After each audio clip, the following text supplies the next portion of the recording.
आवा गुरुजी तनी सा भाव बने आओ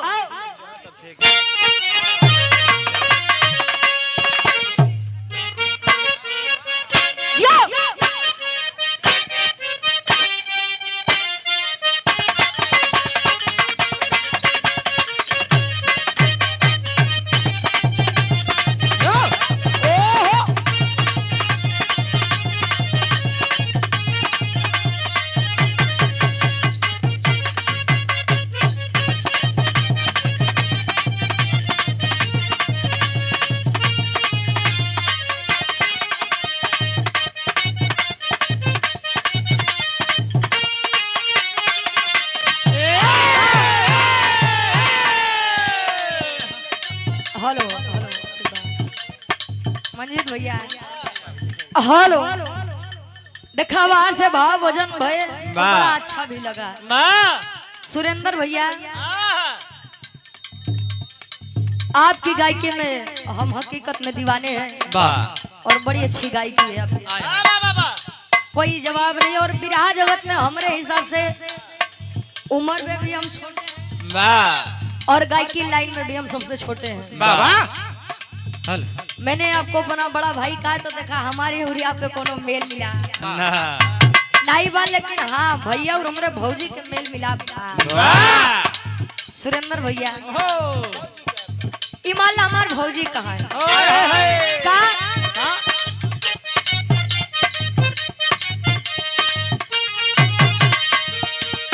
हिले के पलंगिया ता रोज हिलता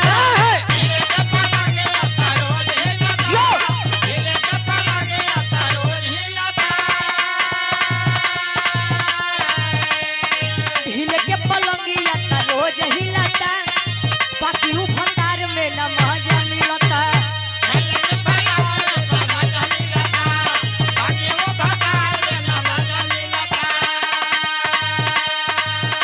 चौकी पहोत नहीं खे सही से मिलनवा बोलम के बांगुड़ बाबेलनवा बोलम के बांगुड़ बाबेलनवा बोलम के बांगुड़ बाबेलनवा बोलम के बांगुड़ बाबेलनवा राजा के बांगुड़ बाबेलनवा बोलम के बांगुड़ बाबेलनवा बोलम के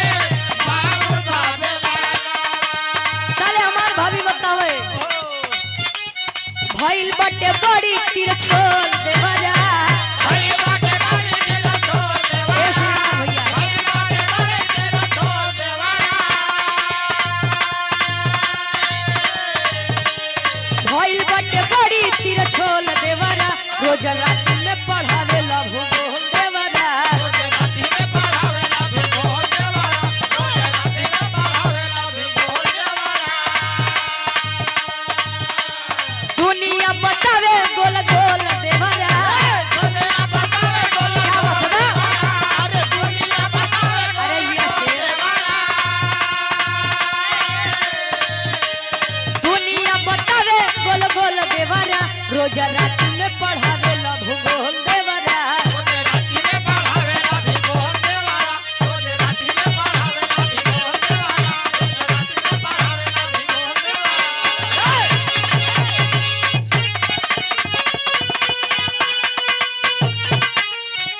कहते हैं बिरहा की रीढ़ होती है पूर्वी छपरैया भक्ति भाव का प्रसंग ऐसा नहीं है कि हर जगह नहीं चलता है चलता है लेकिन प्रयागराज से जब हम लोग क्रॉस होते हैं तो वहां से भक्ति भाव भजन तनी लोग कम सुनते गाया है हमने ता एक लाइन भक्ति रस से हमारे काका बाबा लोग बैठे हैं कहे रहे ना कि शुरू करो भैया वाली से बाबा अलाई के छोड़ा ही हमारे काका बाबा वाली कहे अब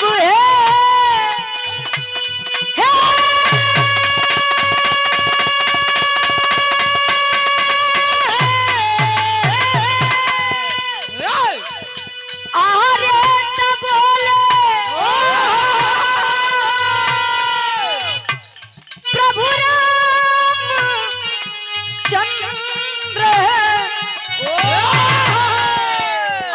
दई के मुनरिया अरे हनुमत जल्दी है तब बेटा जल्दी है अरे तलई के मोरा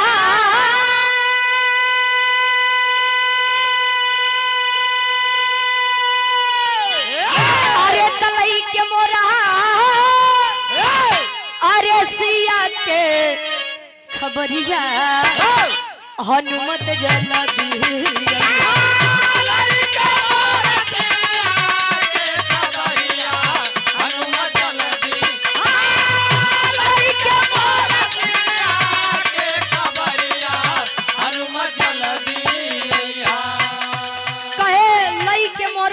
के खबरिया हनुमत जल्दी है बारे बेटा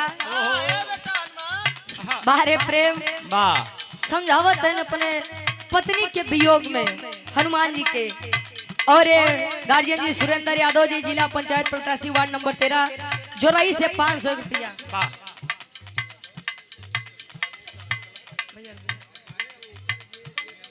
बड़े भैया सुरेंद्र यादव जी बड़े भैया भूपेंद्र यादव जी जो कि भावी प्रधान के आप प्रत्याशी हैं ताल सुपैला की पवन सटमी से हमारे बड़का भैया भूपेंद्र यादव जी 100 रुपए सुरेश यादव जी जिला पंचायत सदस्य वार्ड नंबर 13 से 500 रुपया और मुकेश कोटेदार साहब ग्राम सभा ताल सुपैला से गुरुजी ला 100 रुपया तू ले ले बड़ा मेहनत करत है और एक गार्जियन जी ला मंजीत भैया अनिल यादव भैया जी गलहिया से 100 रुपया आशीर्वाद के चारी समझावत है 7 समुंदर पार रावण के देश में 7 समुंदर पार रावण के देश में 7 समुंदर पार रावण के देश में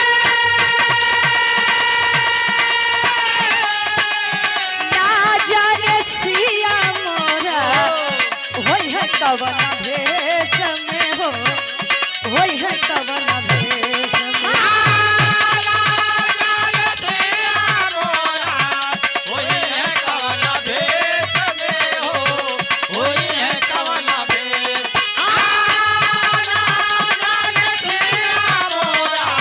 होई है कवना भेष में हो होई है कवना भेष में अब है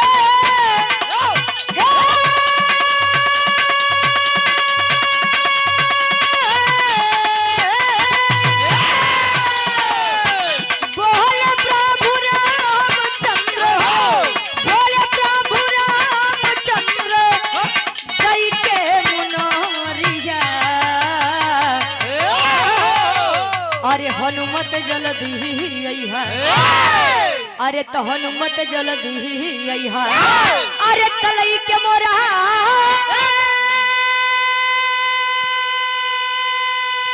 अरे तलई के मोरा अरे सिया के खबरिया हनुमत जल्दी है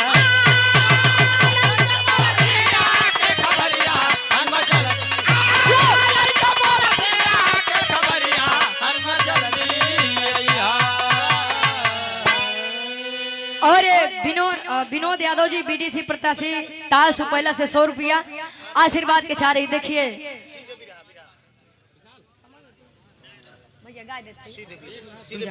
गुरुजी बड़ी बढ़िया बात है आप लोग समय देखिए लिखा गया है विराट बिरहा दंगल पहली बात हम साफ मंच से कहते हैं कि देखिए अभी ना तो मैंने बिरहा जगत में उतना शिक्षा पाया है अबे तो जान ला हम बिरहा जगत में अबे तो लागत है केवल हाँ दूसरी बात मैं जवाबी कलाकार नहीं हूँ भाई बाहर से आपने सुना कि समय लेकिन एक बात जान लीजिए सत्य है समय है ठीक है लेकिन विधि के विधान से बड़ा कुछ नहीं है इसलिए विधि के विधान से सुरेंद्र भैया बड़ा कुछ नहीं है, क्योंकि पहले से ही वो सब लिखा है, वो लिखा है। और हाँ ये बात है कि लिखा पहले से है, लेकिन होगा वही जब ये हुए जो राम रच जाएगा, मिलेगा तभी जब समय आएगा तब। तो देखा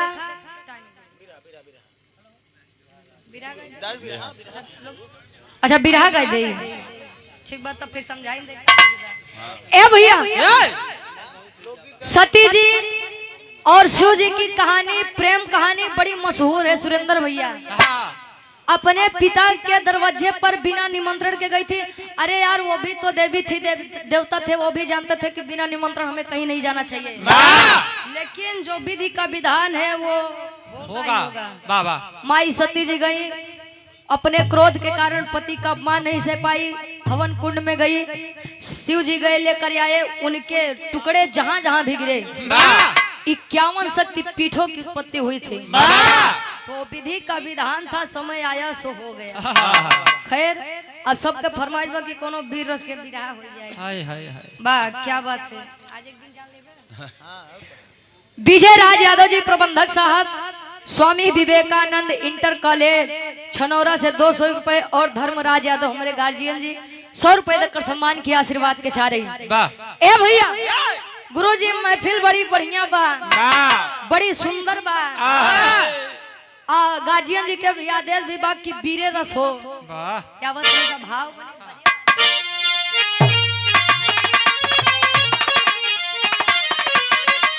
और पुनः गार्जियन जी डॉक्टर अशोक यादव जी, अशोक पैथोलॉजी भदोही से 200 रुपए। आवा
श्याम मेडिकल कावल चकमान घनश्याम यादव जी बाबूजी के द्वारा 200 रुपया आशीर्वाद के छाड़।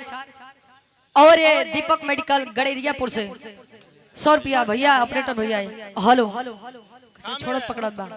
हेलो ए भैया अरे वीर होते कैसे हैं, किस लिए किसी का इतिहास गाया जाता है। पहले के पुरनिया का दादा एक बात कहे रघुकुल रीति सदा चली आई, मेहरा रूप जुलुम ढाई भी रहे हैं। हाँ तो आज के जमाने के भी रहे क्या करे ऊपर जुलुम भाव। सीता से पूछे, सुपर्णखा से पूछ ले, न विश्वास हो तारा से पूछ ले। परमाण है आप का चाहे। ए भैया कहे रघुकुल रीति सदा चली आई, इत बात उनका रही जे तोरे जैसा वीर रहे, जे इनके जैसा वीर रहे। कहे रघुकुल रीति सदा चली आई, अब प्राण जाई पर वचन न जाई। बात खातिर मर मिटब लेकिन बात कटे के ना चाहिए। देखिए वीर चाहे पहले के हो, वीर चाहे आज के हो, लेकिन वीर वीर ही होता है। आल्हा उदल भी इसी कलयुग में थे, वीर लोरिक भी इसी कलयुग में थे, अब होरिक भी इसी कलयुग में थे, लेकिन वो वीर थे, उनका इतिहास है।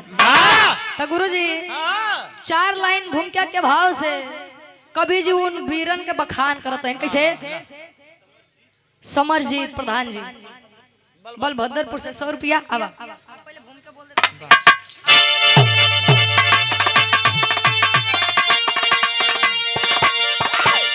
तो रे वीर रणधीर जब भी करे गर्जना, हीर नाजीर या हीर का लाल बोल, करके नमन जो बढ़ाए कदम, अरे दुश्मन के तन का है छाल खोल, शान जान पर कुर्बान करके गए, निशान भारत का जिसने न झुकने दिया, औलाद फौलाद जल्लाद बनके मारे पैरी समर में न झुकने दिया।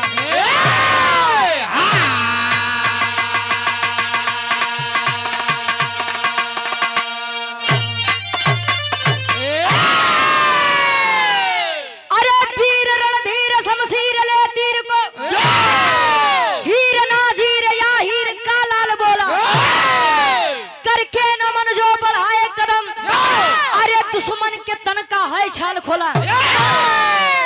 जो लोग कहते हैं कि आज के समय में धर्म ही सर्वोपरि है, तो उनसे मेरा एक सवाल है, उन धर्म के ठेकेदारों से, कि ये बताइए लोग ईश्वर के पास है या माँ के गर्भ से ही धर्म का भेदभाव लेकर आते हैं? नहीं, वो आकर ही समाज में सीखते हैं। बीरन खातिर भी बात बा, और जो धर्म के ठेकेदार बनत है उन्होंने खातिर ही बात है बा गुरुजी। ए भैया बिरहा में गुरुजी कभी जी हमार बड़ा मिजाजी गजल देते हैं। कोनो लइका कोनो लड़की के बात बा, लइकवा अपने बेवफा सनम खातिर कहे, का कहे मंजीत भैया?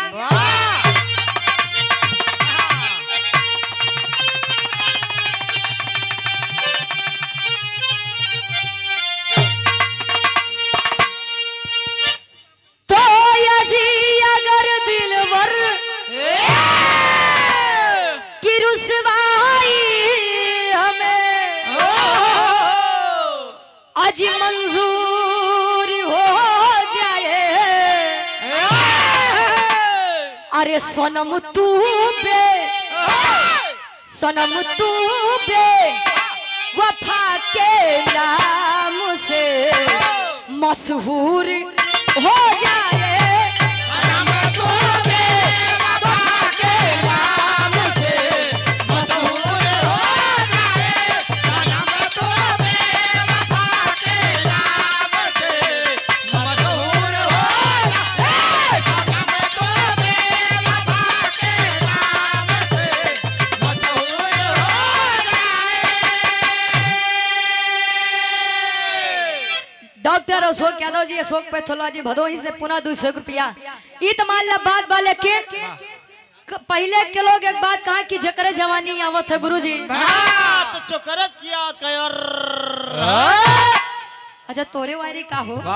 लौटी के। अच्छा ठीक बा। ए भैया वीरन खातिर एक लाइन कवि का भाव बा कैसे? और आप हृदय के गार्जियन जी शिवदेव यादव उर्फ मेवालाल यादव जी, पूर्व जिला पंचायत सदस्य एवं ईट मालिक ग्राम चकलूटी पूर्व प्रधान साहब, ये हमारे गार्जियन जी के द्वारा 1000 रुपया इस भाव का सम्मान है। कैसे? आओ।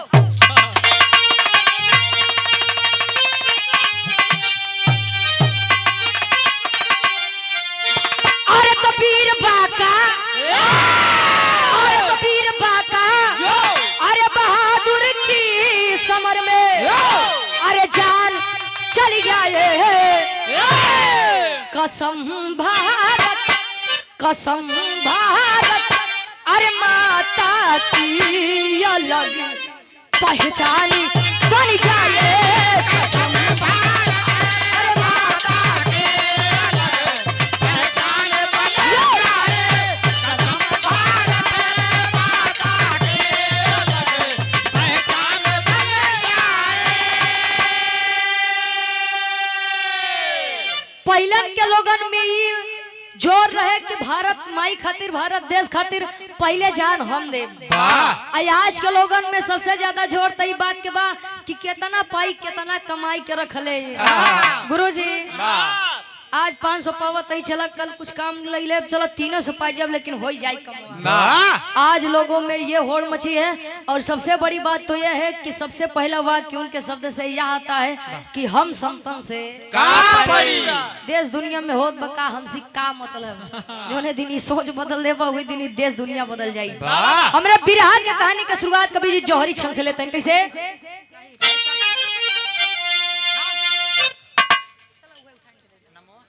महेश यादव जी भावी प्रधान पद ग्राम सभा गलहिया से 100 रुपया और 100 रुपया। और बिरहा जगत के बड़े अच्छे गायक प्रदीप यादव जी बादेपुर से गार्जियन जी के द्वारा 100 रुपए आशीर्वाद के चाह रही। छोटे लाल यादव चक गणेशा से 151 रुपए। और ये आप प्रेम शंकर यादव जी मड़वा बारी से 500 रुपए ऑनलाइन पुरस्कार दिए हैं। सुनील यादव भैया जी सुपैला की 500 जमी से 200 रुपया। कहानी की शुरुआत बकसे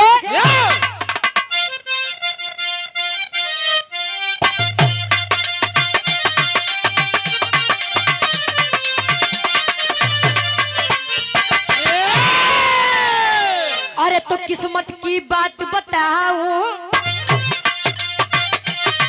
जब छाए सिर पे गरीबी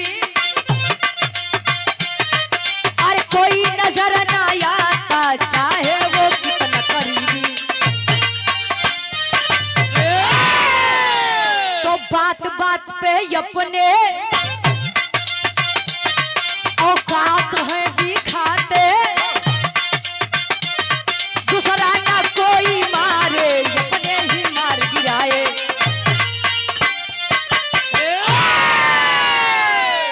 किस्मत की बात लोग करते हैं रे साहब, किस्मत तो उनकी भी होती है जिनके पास हाथ नहीं होते हैं। लकीर में कहते हैं ना हमारे भगवान किस्मत का पता नहीं। गुरुजी बाहर छिपे रावण को तो सब देख लेते हैं, घर में छिपे विभीषण को खोज लीजिए विनाश होगा ही नहीं। दुनिया में केहू केतनो अपन खास हो, लेकिन केहू के अपन भेद नहीं बतावे चाहिए। मंजीत भैया अपने मौसक समझाई था, अपन भेद नहीं बतावे की चाहिए केहू के। आदरणीय संतोष यादव जी विधानसभा अध्यक्ष भदोही से 100 रुपए देकर सम्मान किया। और ये डॉक्टर अशोक यादव जी पुनः हमारे गार्जियन जी कौन है आप देख लें हम भी। अच्छा क्या बात है, बहुत खूब। अशोक पैथोला जी भदोही से हमारे डॉक्टर अशोक यादव जी गार्जियन जी 200 रुपया। कहानी की शुरुआत में गुरु जी तनी उठाई।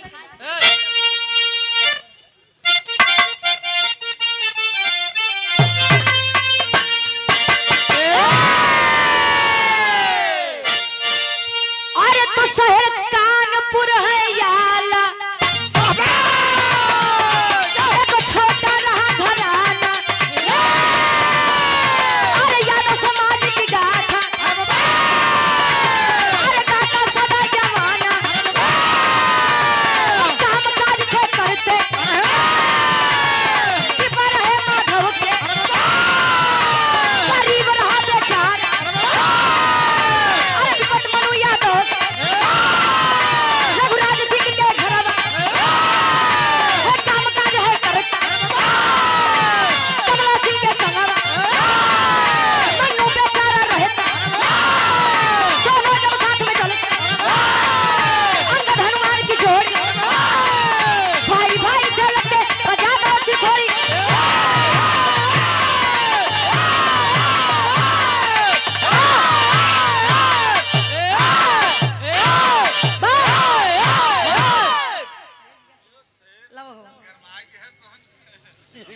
अरे परसों जोन फेंके यार।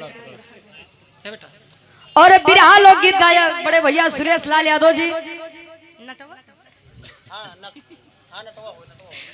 नटो खमरिया भदोही से 100 रुपए देकर सम्मान किया। सुंदर माला आशीर्वाद के चाह रही। और आप बड़े भैया मयंक यादव जी एडवोकेट साहब छात्र नेता छनौरा से हमारे गार्जियन जी के द्वारा 100 रुपए। और ये आप अनिल यादव जी गलैया से 100 रुपए। और मनोज यादव जी वार्ड नंबर 14 जिला पंचायत सदस्य 100 रुपए देकर सम्मान किए। ए भैया कहानी के तनी समझ ला, आशा नहीं पूर्ण विश्वास बा कहानी शीशा के जैसा साफ हुई। कानपुर में एक छोटा सा शहर बा, छोट सा गांव बा। घर में छोटा सा परिवार है, घर के मुखिया पिता माता और एक 5 साल का बच्चा है जिसका नाम मन्नू यादव बताया गया।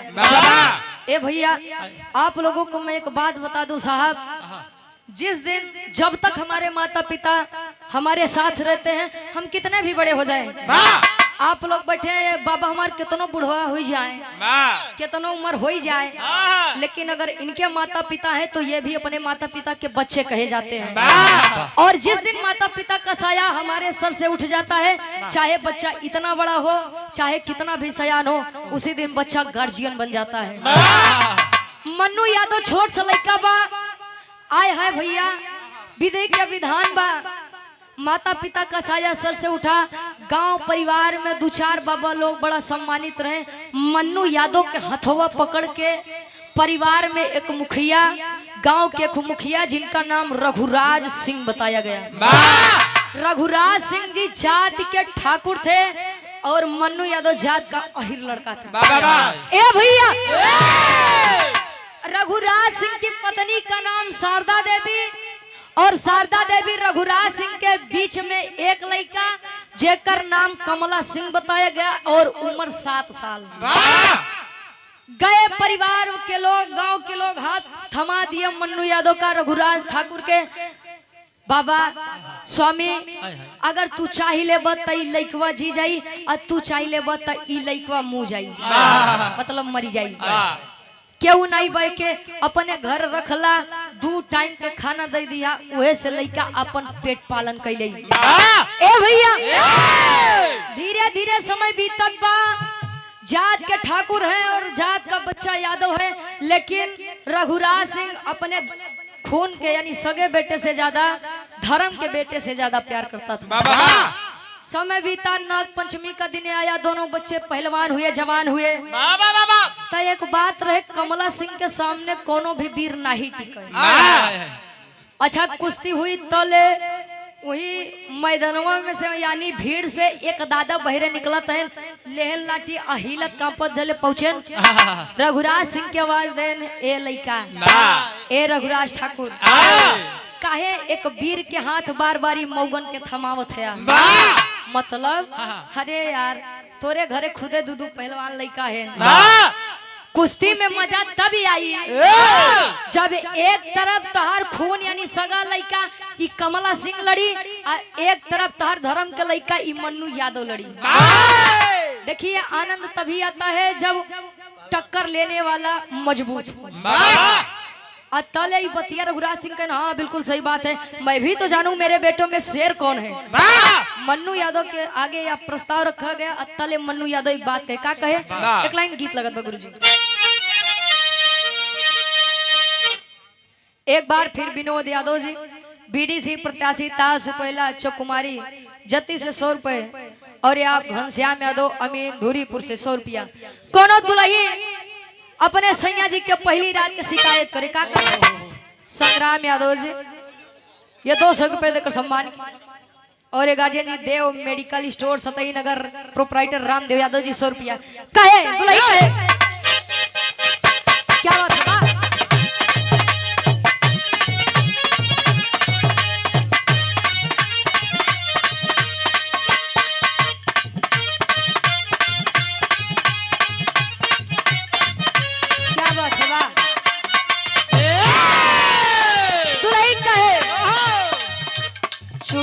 चट चट फोरला हमारे नरम कलैया मरोड़ के मनवाए राजा जी, आई हो मनवाए राजा जी, अब का खाटी के पाती तोड़ के मनवाए राजा जी, अब का खाटी के पाती तोड़ के मनवाए राजा जी, अब का खाटी के पाती तोड़ के मनवाए राजा जी। अतले बाबू सुखो दादा निकलत है ना, ताले कहते का कहे, सभा में सुखो दादा बोले कहिया एक बयान हो, पागल बजन ताया, आई हो पागल बजन ताया, लड़ी है दोनों पहलवान हो, पागल बजन ताया, लड़ी है दोनों पहलवान हो, पागल बजन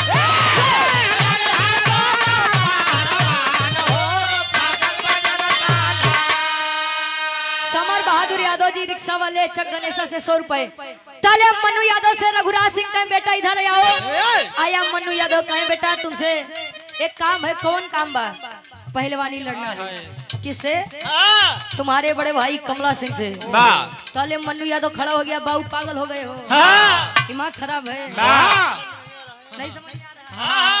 मन्नू यादव अपने धर्म के पिता रघुराज ठाकुर के समझावे का।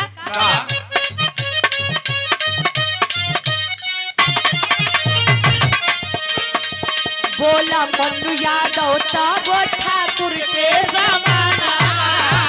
बोला मन्नू यादव तब ठाकुर के जमाना। बोला मन्नू यादव तब ठाकुर के जमाना। दंगल में गुरु लागे रिश्ते में वीराना। दंगल में गुरु लागे रिश्ते में वीराना। दंगल में गुरु लागे रिश्ते में वीराना।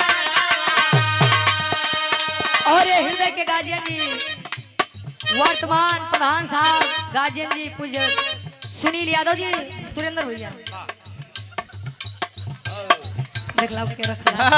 हमने प्रधान जी के द्वारा जो कि वर्तमान प्रधान है 500 रुपए तक का सम्मान किए। प्रधान जी के गोड़ छू के पहली बार आशीर्वाद के चाह रही आदरणीय आप डॉक्टर अशोक यादव जी, पुनः हमारे गार्जियन जी अशोक पैथोलॉजी भदोही से 100 रुपया। और ये आप विनय यादव जी सतई नगर से 100 रुपए। ताले मन्नू यादव कहे माना कैले मन्नू नौका टूटल यार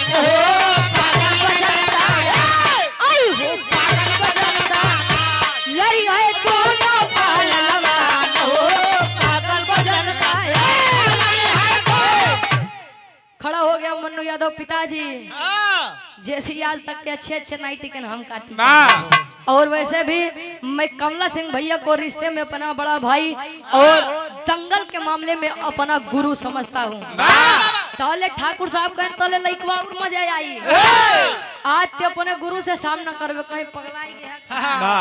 वो हमार गुरु वहन पता लागे कई बार उठाई के पटक देन तो काम खत्म है। ताले रघुराज सिंह खड़े हो गए। कहे लड़के अरे मैंने तो सोचा था कि मैंने अपने घर पे 2 शेरों को जन्म दिया है और अरे तरस तो मुझे अपनी पत्नी उस शारदा देवी के ऊपर आता है कि एक को शेर बनाई और एक को गीदड़ बनाई। जले मन्नू यादव ये सुना बात अपने तक रही गुरुजी तले बर्दाश्त बा। अब माई ले अगर बात जाई ताले बात बर्दाश्त के बाहर बा। ताले मन्नू यादव खड़ा हुआ, ऐलान कर दिया। का ऐलान करे? ई गीत के हमारे गुरुजी विजय लाल यादव गुरुजी बड़ा लहाई के गाँव में कैसे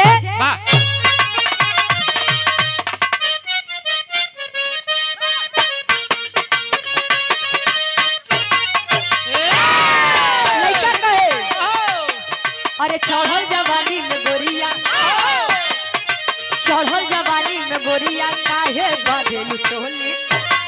अरे चढ़ल जवानी में गोरिया काहे बांधेलु चोली। लेकिन एक गीत उन्होंने गाया था और ये बात 100% सही है। एक दिन मंजिल पाई, एक दिन मंजिल पाई, ओकर झंडा जरूर लहराई। लगन रही तन मन में ओके केहू न रोके पाए। लगन रही तन मन में ओके केहू न रोके पाए। लगन रही तन मन में ओके केहू न रोके पाए। और ये बड़े भैया घनश्याम सरोज प्रतापगढ़ से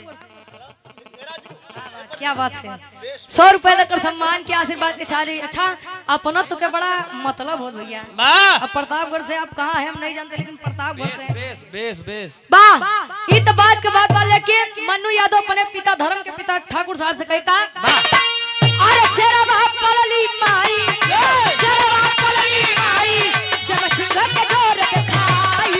दंगल भूमि के पीछे बेटा लगाई। दंगल भूमि के पीछे देखा माथे पे तिलक लगाई। दंगल भूमि के पीछे देखा माथे पे तिलक लगाई। सौरभ यादव जी भावी प्रधान पद प्रत्याशी चक कुमार जत्ती से 100 रुपए। कहे शेरवा पलली माई। हे बाबू ऐलान कर दीजिए कि मन्नू यादव कमला सिंह से लड़ने के लिए तैयार है। और एक बात है, मंच के नीचे रिश्ता रखिए, कुश्ती के बाहर रिश्ता रखिए, लेकिन कुश्ती के अंदर आते ही न मैं आपका गुरु न आप मेरे चेले, केवल विरोधी हैं यार। ए भैया आज दोनों में झगड़ा होता तो देखा कुछ लोग होते हैं जे मन्नू यादव तरफ रहे, देखा लइकवा पटकी जरूर, पटकी जरूर, पटकी वाह। ठाकुर साहब के तरफ जे रहे, कमला सिंह के तरफ कहे ना ना ठाकुर साहब जीती हैं, ये लइकवा थोड़ी लड़ी पाई। तो देखा बेटा समय बताइए। अच्छा होत बक्का तेरी के भाव में कभी जी लिखते हैं।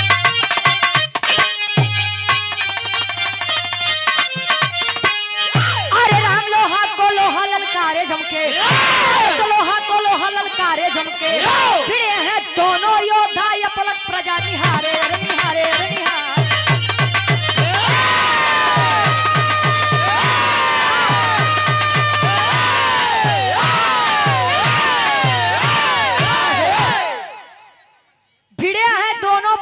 अपलक प्रजा निहारे, लोहा को लोहा ललकारे जमके। अपलक का मतलब एक टक, पलक नहीं झपत बा। अरे देखो तले मुंह भाई के लखत है तले होत का गुरुजी, तले मन्नू यादव उठा के पटकत बा चारों तरफ, बा बेटा बा मन्नू यादव बा,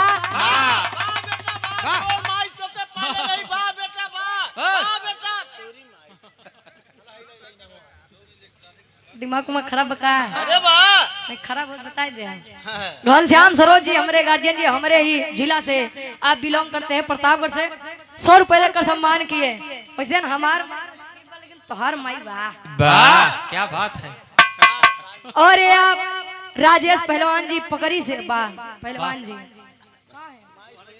अरे खड़ा है 100 रुपए लेकर सम्मान के पहलवान जी। जब पहलवानी बिराहोत बात आई जब मंचे पे आप करवाई ले सम्मान यार, आशीर्वाद के चाह रही। ए भैया अच्छा इंटरटेनमेंट भी जरूरी है, लेकिन कहानी से आप लोग मत भटकिए।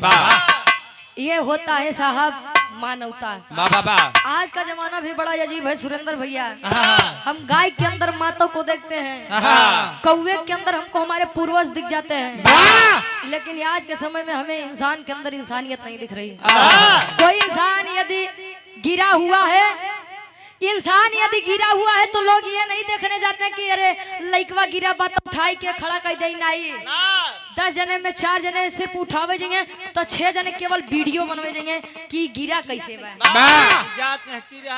तो मेरी एक बात मान लीजिएगा साहब, या हमारा कोई नहीं है, जो आप काम कर रहे हैं आंख बंद करके और कानों को बंद करके आगे बढ़ेंगे तभी कामयाबी हाथ में आएगी, नहीं तो 2-4 जने अगर खोदे बरे तरह भी करत है।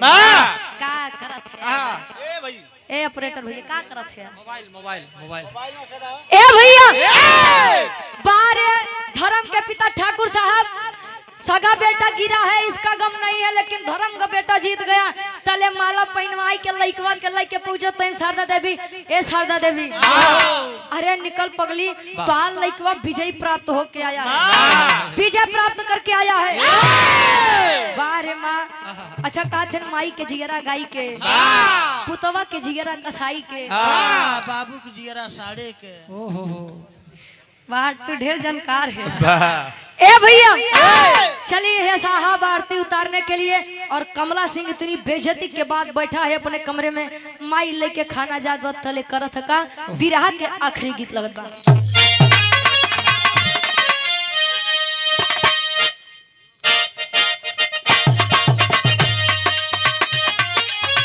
क्या बात है बा?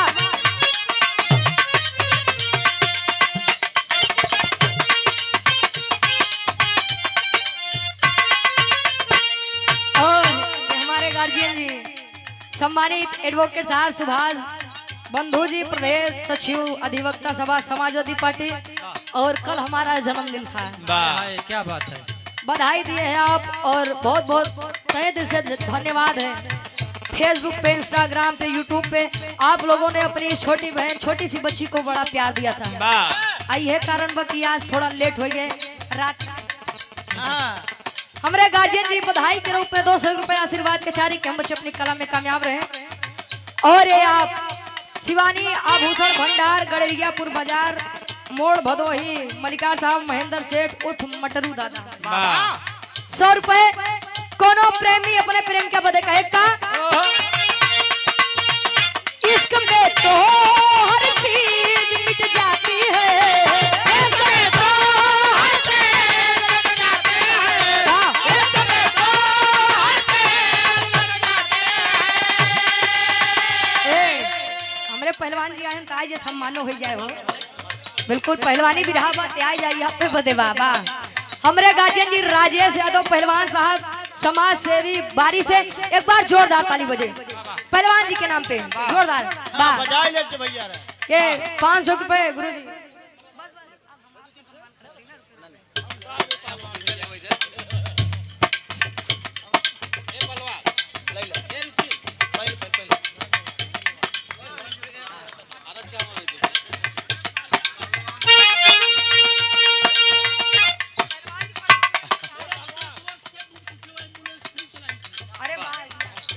ऐसे इंसान बड़े कम ही मिलते हैं। वाह बहुत बहुत सराहनीय काम है ये। 10 साल से फ्री में एम्बुलेंस। बाबा वाह क्या बात है पहलवान जी, दिल को छू लिया आपके काम ने।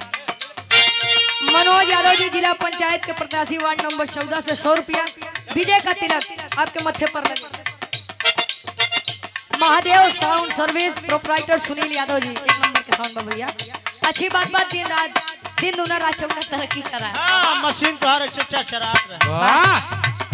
कहे इश्क में तो हर चीज मिट जाती है, इश्क में तो हर चीज मिट जाती है, इश्क में तो हर चीज मिट जाती है। ये करारी बनकर हमें तड़पाती है, ये करारी बनकर हमें तड़पाती है, ये करारी बनकर हमें तड़पाती है। इश्क में तो हर चीज मिट जाती है, बेकरारी बनकर हमें तड़पाती है। याद याद याद बस याद रह जाती है, याद याद याद बस याद रह जाती है, याद याद याद बस याद रह जाती है।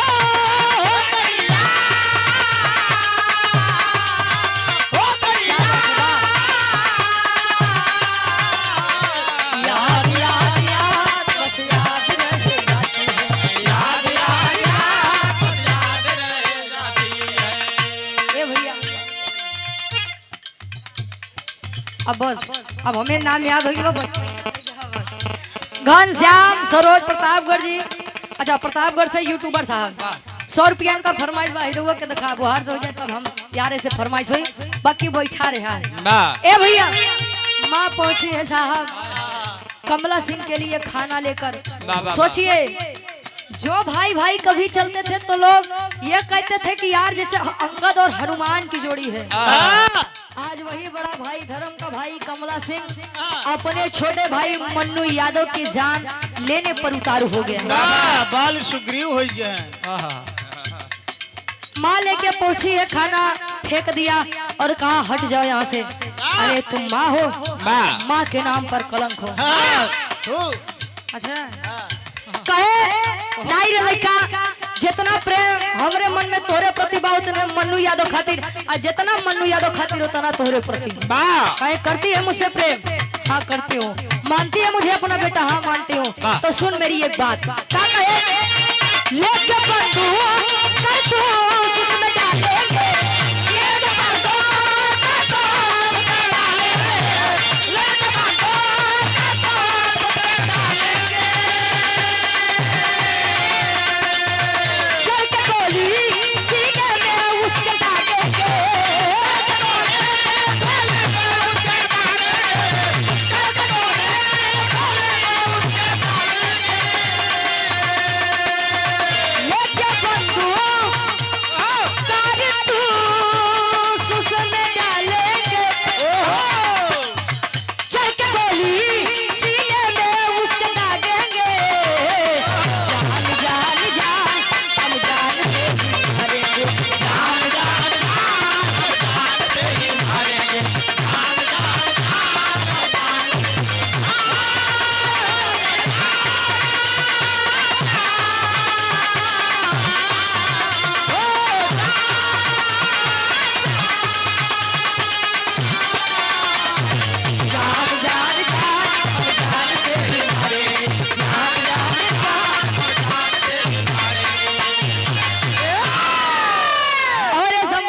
श्री शिवराज प्रजापति जी ग्राम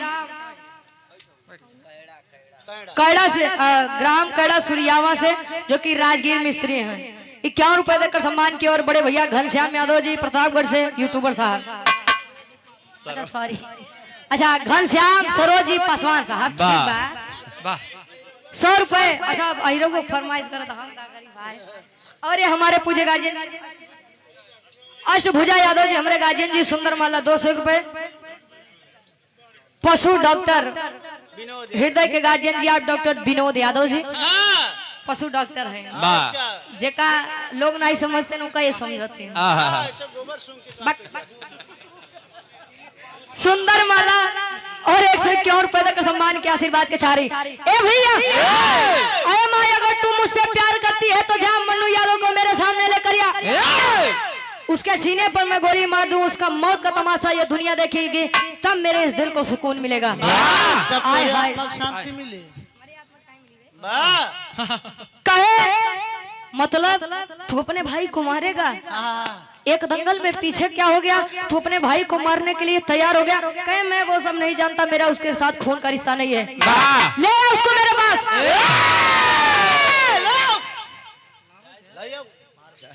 मनोज यादव जी जिला पंचायत सदस्य वार्ड नंबर 14 से मनोज ट्रांसपोर्ट के मलिकार साहब 201 रुपया। और 201 रुपए दिलीप पान भंडार नंदपुर से, बा क्या बात है, 200 रुपए आशीर्वाद के चारे। ए भैया, आखिर साहब माँ तो माँ ही होती है। आई मन्नू यादव से कही बेटा कि मैंने आज तक तुझसे कुछ नहीं मांगा है, आज मांगू तो क्या तू मुझे देगा? आए बेटा, हाँ माँ दूंगा, बोल क्या बात है? अरे तेरे लिए तो मैं अपनी जान भी कुर्बान कर दूं, जान नहीं चाहिए तेरी बेटा। अगर तू मुझे माँ मानता है और इस घर को अपना परिवार मानता है तो मेरी और मेरे परिवार की भलाई के लिए इस घर को छोड़कर चला जा बेटा। मतलब आप मुझे खुद से जुदा होने के लिए कह रही हो? अरे माँ, मेरी इस जन्मदायिनी माँ मुझे छोड़ के दुनिया में चली गई और आपने मुझे सहारा दिया, पाला है, मैं आपको छोड़ के कैसे चला जाऊं? चल जा बेटा, अगर ते नहीं जाबे तो हमार एक लड़का हमसे हमेशा खातिर दूर हो जाएगी। तूने सौगंध दिया था, जा इस घर को छोड़ के जा। चल दिया है साहब मन्नू यादव। धीरे धीरे समय बीता, तले उस समय कोने समय के रह जाना था आप लोग।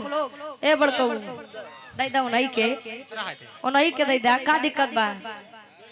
ए भैया, अरे उन्हीं के दैदा, हम बाहर कहाँ ए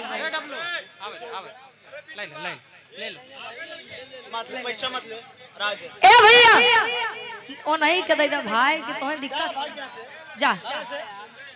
ए भैया, उनका छोड़ा यार, हमारे बिरहा समाज की बाहर चल दिया है मन्नू यादव। धीरे धीरे समय बीता है, देश में वह समय शासन था अंग्रेजों का हेनरी अंग्रेज आया। सुना था कि कमला सिंह बड़ा नामी पहलवान है, राजेश भैया, कमला सिंह बड़ा नामी पहलवान है। चल दिया, आज देखेंगे कि साले के अंदर कितना दम है। पापड़ के भाव में कभी जी लिखा था, का लिखे?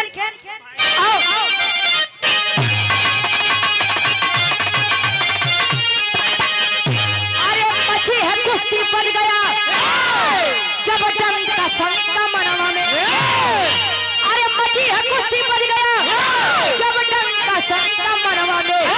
कमला सिंह है बन गया रणपंत का संता मनवा में।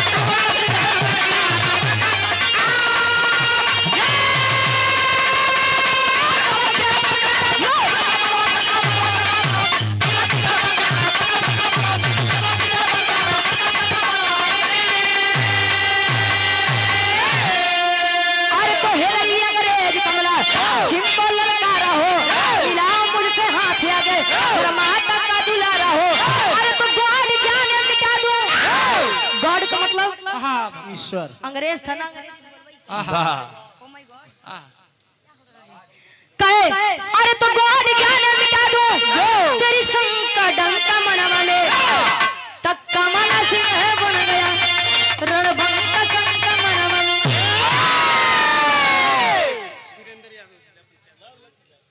बड़े भैया वीरेंद्र यादव जी जिला पंचायत सदस्य है आप, वार्ड नंबर 13 से हमारे गार्जियन जी सुंदर माला और ये अंगवत 100 रुपए देकर सम्मान किए। ए भैया, कहे गॉड जाने मिटा दूं तेरी शंका डंका मनवा बुला दो और कह दो अपने उस नामी पहलवान कमला सिंह से, अगर पहलवान है तो हिंदुस्तान की तरफ से वो आके मुझसे लड़ जाए और मैं अपने देश के लिए लड़ जाऊंगा।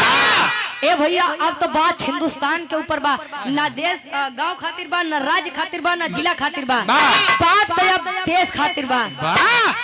हो गया भाई कि ठीक है कमला सिंह लड़ेंगे, कमला सिंह से बिना पूछा ही कमला सिंह लड़ेंगे। तले खबर न्यूज पेपर में छपत बा, खबर धीरे धीरे फैलत बा और पहुंचत कहाँ बा, आल्हा के भाव में कवि जी प्रमाण देते हैं का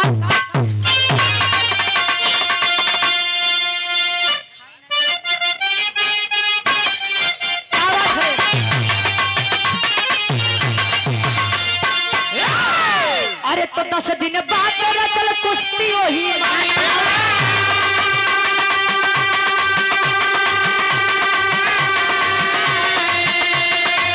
चारों तरफ फैले लगे सुना समाचार,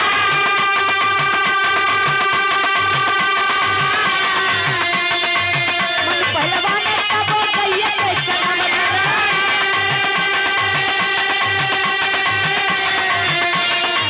मन पहलवान तब गई के चला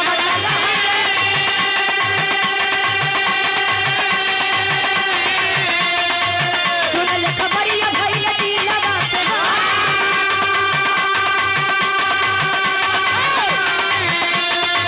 सोचे गुरु कमला सिंह से लड़ी कब मुरैया,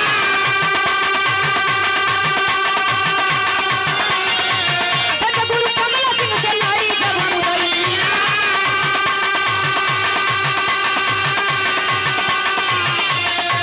राम जग जीत होई या होई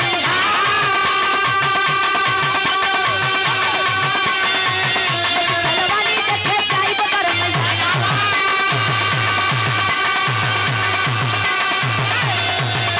पहलवानी देखे जाई बकर मैदानवा,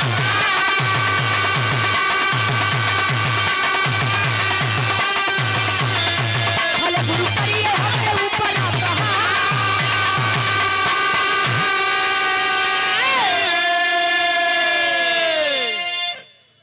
अरे साहब कमला सिंह को जब पता चली कि मुझे हिंदुस्तान के लिए लड़ना है और मेरे विपक्ष में हेनरी अंग्रेज आ रहा है लड़ने के लिए, कहा कि अरे यार जब हम अपने चलवे से नहीं जीत पाए मंजीत भैया, जब मैं अपने शिष्य से ही नहीं जीत पाया तो हेनरी अंग्रेज पता नहीं पता नहीं जीत तब की हारा। अच्छा एक बात है, लड़ जाइए, जीत हो हार हो देखिए, जीत होना हार होना ये तो बात की बात है, लेकिन नाम तो होगा कि हाँ भाई जितना हिम्मत था बेचारा लड़ा तो। अब बिना तू लड़न मान गया भाई हमसे कुछ न होए तो आपकी गिनती कायरों में होगी। और ये सम्मानित गार्जियन जी बिरहा अध्यक्ष मुसौला से भूसौला से बिरहा अध्यक्ष पूज्य बाबूजी कन्हैया लाल यादव जी गार्जियन जी के द्वारा 100 रुपए आशीर्वाद के चाह रही। और ये आप सम्मानित doctor Ashok Yadav ji pathology, Ashok pathology Bhadohi से हमारे डॉक्टर साहब 100 रुपया।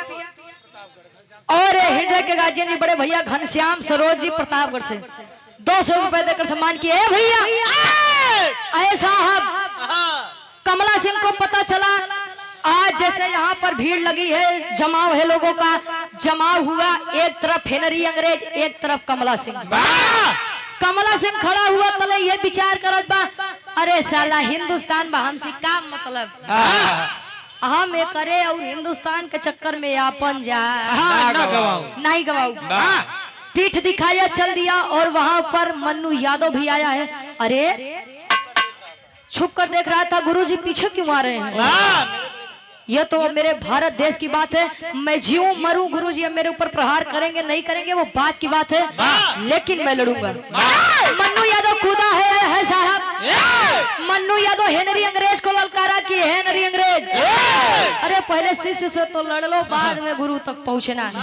देखिए ये होता है एक शिष्य का कर्तव्य कि वो अपने गुरु की मान और मर्यादा बचाए। चल दिया, लड़ाई हुई और पुनः से दाव हुआ और दाव में फिर से मन्नू यादव की विजय हुई। अरे वाह बेटा वाह वाह मन्नू यादव, तालियों की गड़गड़ाहट होने लगी। अनिल यादव जी गलहिया से प्रोप्राइटर साहब श्री देवा कार्गो मोवर्स और ये ट्रांसपोर्ट मुंबई से गार्जियन जी 200 रुपए देकर सम्मान किए। आप सुरेंद्र यादव जी जिला पंचायत सदस्य प्रत्याशी सुरेश यादव जी, सुरेश यादव जी जिला पंचायत सदस्य प्रत्याशी वार्ड नंबर 13 से हमारे गार्जियन जी के द्वारा पुनः 500 रुपया विजय का तिलक के आपके मत्थे पर लगे। जीत जाए तो ए भैया अच्छा यार, चारों तरफ मन्नू यादव कमला सिंह को भी अपने गलती का एहसास हुआ। जीत हार तो बात की बात है, अरे ये तो मेरा भाई है। चल दिया अपने भाई की तरफ, तब ले हेनरी अंग्रेज निकाल के बंदूक चला दिया गोली, और अपने गुरु और धर्म के बड़े भाई को बचाने के लिए मन्नू यादव आगे आ गया। सीने में गोली लगी, भाई की गोदी में बेटा छोटा सा भाई लेटा है मन्नू यादव, और मन्नू यादव अपने भाई से एक बात कही। का कहे आखिरी भाव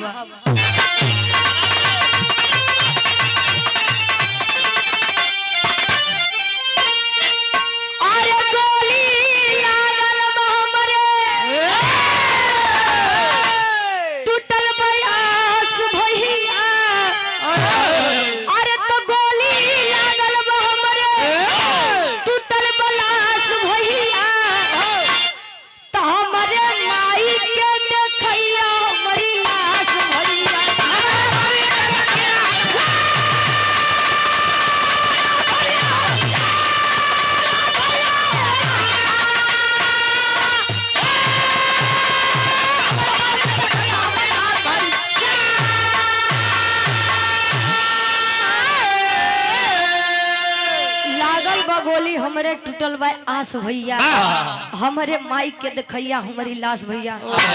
बड़ा भाई पश्चाताप कर रहा है कि भाई मैंने तेरे प्रेम को नहीं समझा, मैं तुझे कुछ नहीं होने दूंगा।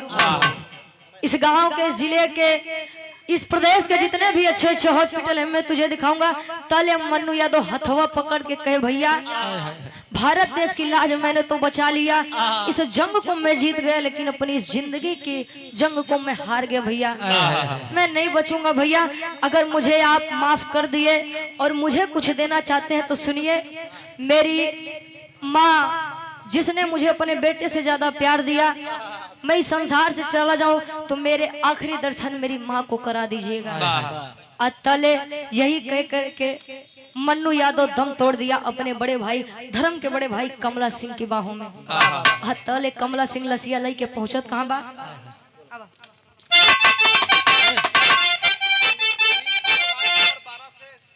अनिल पाल जी बड़े भैया वार्ड नंबर 12 से जिला पंचायत सदस्य हैं, गार्जियन जी के द्वारा ये 200 रुपए।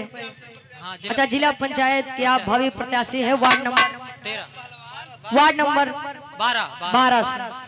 पशु डॉक्टर है विनोद यादव पकड़ी कला से हमारे बड़का भैया 100 रुपया आशीर्वाद के चाह रही। और आप ये बोले पूरा। अच्छा, फेसबुक पर बधाई दिया गया था, आपके जन्मदिन पर पोस्ट भी डाला गया था। भैया बहुत बहुत धन्यवाद, एक बार पुनः आपको हैप्पी बर्थडे। अच्छा एडवांस श्याम बहादुर यादव जी भोरी मौजूदा से 100 रुपए आशीर्वाद के चाह रहे हैं, और सभी को तहे दिल से जिन्होंने कल के दिन यानी 14 जनवरी को मुझे अपने आईडी के माध्यम से बड़ा प्यार दुलार दिया था। कहे का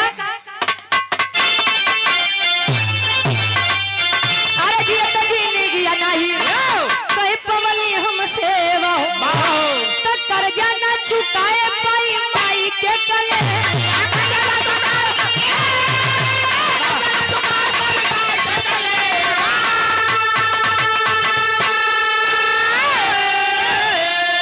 खुशी माई के तू देबा बबी सवास भैया, तो खुशी माई के तू देबा बबी सवास भैया, हमारे माई के देखैया हमारी आस।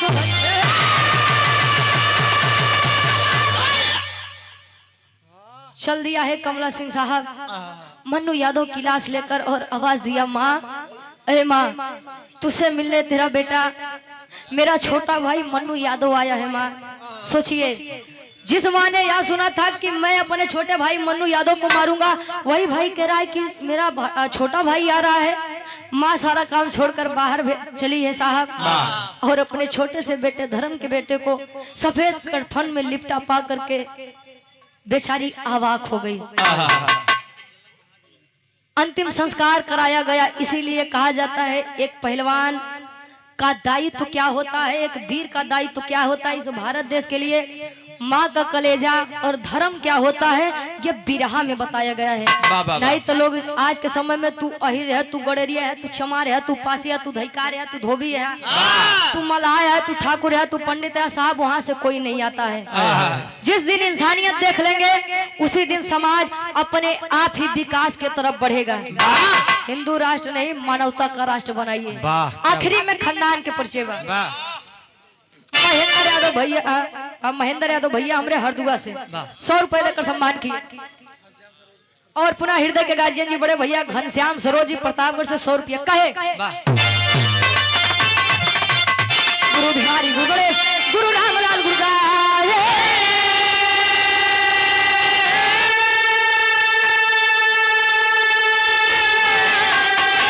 अरे स्वर्ग से चमका कभी अमलेंदु गीत सजाए।